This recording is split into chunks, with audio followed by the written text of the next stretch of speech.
changing your life one story at a time. This is the Chicken Soup for the Soul podcast with Editor-in-Chief Amy Newmark. Hey, it's Amy Newmark with your daily dose of Chicken Soup for the Soul inspiration to make you simply happy. It's Thoughtful Thursday, and I want to talk about all the excitement that we feel about the coming holidays and about that other feeling, the letdown that you might feel when they're over. Sometimes you might be anticipating the letdown before the holidays even happen, worrying about that feeling that you know you're going to have after the holidays. I know it's crazy, but it's the same thing every year, right? You spend the month of December anticipating all the great stuff, giving people gifts, getting together with family, having grown children back in the house, smelling that Christmas tree, lighting candles on the menorah. And then it's over. And it still gets dark way too early, and it will be 11 months before all the good stuff happens again. So I want to talk about a couple of things that you can do to counteract those feelings. One thing you can do is leave the holiday mess in place after the holidays. That's right, be a bit of a slob. So that's what I do. My husband is super neat, and every year, right after Christmas, he removes all his gifts from the living room, really within hours of opening them. But I like to leave everything there, even long after the kids have gone back to their very far away homes. And then, even after I clean up the wrapping paper and the rest of the mess, I leave my gifts and cards there. My husband starts eyeing them. He wants that pile of gifts and cards to disappear. But I'm stubborn because I feel like the longer I leave them there, the longer I can maintain my Christmas spirit and remain in denial that it's all over. So I leave them there for days, and then I very gradually put them away, taking one gift at a time. And I like to look at each gift and think about who gave it to me and put it away somewhere and just really process the whole thing. So it takes me a couple of weeks to clean up the living room and even longer to put away all the Christmas decorations. We actually don't usually finish taking down everything until Super Bowl Sunday. And a few years ago, I said, we're not even going to take the outdoor lights down ever. So we have a lit Christmas tree at the end of our driveway all year, which is kind of fun when we turn it on in August. And it definitely makes it easy to give people directions to our house because they won't find another one with a lit Christmas tree out front in the middle of the summer.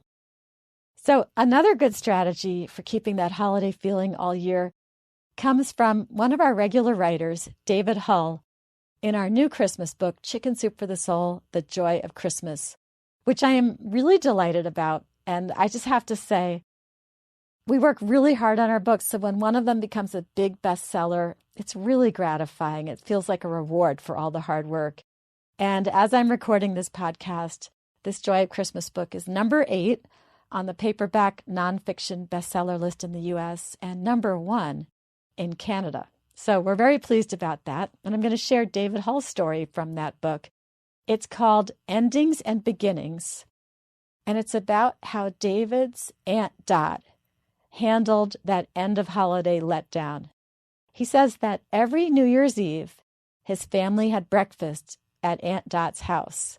They always had pancakes with bacon and home fries. But David's most vivid memory of the meal was the centerpiece that Aunt Dot always had on the kitchen table. She had 7 sets of ceramic salt and pepper shakers, and they were all holiday-oriented. There was a pair of Valentine Cupids. Then, for St. Patrick's Day, there was a leprechaun with a pot of gold. Then there was an Easter bunny with a large pink egg. For the 4th of July, there was a pair of star-spangled red, white, and blue Uncle Sam top hats. Then there was a pair of pumpkins for Halloween.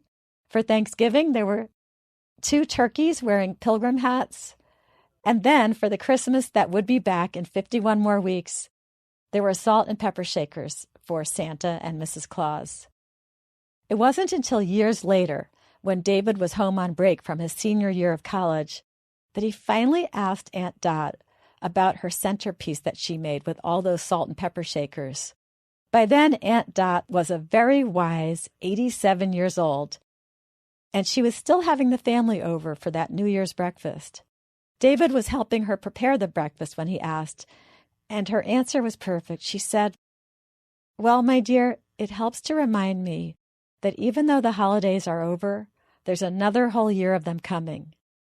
And she went on to say, "I have learned over my many years that nothing really stops. Every ending in life is really just another new beginning." A few months later, Aunt Dot passed away, and she left all those holiday salt and pepper shakers to David. And he has continued her tradition. Now he hosts the family's New Year's breakfast himself, and he puts all those salt and pepper shakers representing all those holidays out in the center of the table. So, I always talk about leaving the Christmas decorations up, and I have a neighbor who leaves an artificial Christmas tree up all year in her living room. But maybe I'm looking at it backwards. Maybe the key is just to put something out at Christmas that reminds us of all the wonderful holidays that are still to come during the new year.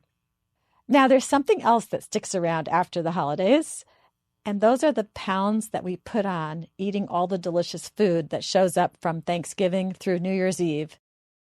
Tomorrow is Friend Friday, and my guest will be Natasha Stoynoff, who is one of my co-authors on our new book, Chicken Soup for the Soul, Curvy and Confident. We're going to talk about this post-holiday poundage problem and how you can get your confidence and your self-esteem back on track, even if you're like 99.9% of the people out there and you don't look like a model. I'm Amy Newmark. Thanks for listening today. If you'd like to read that story by David Hull that I talked about, pick up a copy of our new bestseller, Chicken Soup for the Soul, The Joy of Christmas.